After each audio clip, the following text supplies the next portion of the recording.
Hello everyone. आज आपण metro स्टेशनची माहिती बघूया. मेट्रो रेल्वे ज्या ठिकाणी थांबते आणि जिथून प्रवासी चढतात उतरतात त्या ठिकाणाला मेट्रो स्टेशन असे म्हणतात. मोठ्या शहरांमध्ये वाहतूक कोंडी कमी करण्यासाठी मेट्रो सेवा सुरू करण्यात आली. मुंबई, दिल्ली, पुणे, नागपूर यासारख्या शहरांमध्ये मेट्रो ही अतिशय महत्त्वाची सार्वजनिक वाहतूक व्यवस्था बनली आहे. मेट्रो स्टेशनचे मुख्य भाग बघूया.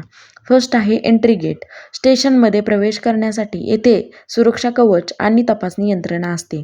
सेकंड आहे सुरक्षा तपासणी. प्रवाशांच्या बॅगा एक्स-रे स्कॅनरमधून तपासल्या जातात. मेटल डिटेक्टरमधून बॅगा चेक होतात. यामुळे प्रवास सुरक्षित होतो.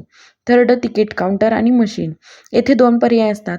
फर्स्ट टोकन म्हणजे जे एकच व्यक्ती एकाच वेळी प्रवास करतो. आणि स्मार्ट कार्ड म्हणजे वारंवार किंवा ऑफिस निमित्त कामानिमित्त रोज ये-जा करणाऱ्या प्रवाशांसाठी स्मार्ट कार्ड असते. अशा प्रकारे मेट्रोने प्रवास सुरक्षित आणि सुखकर होतो.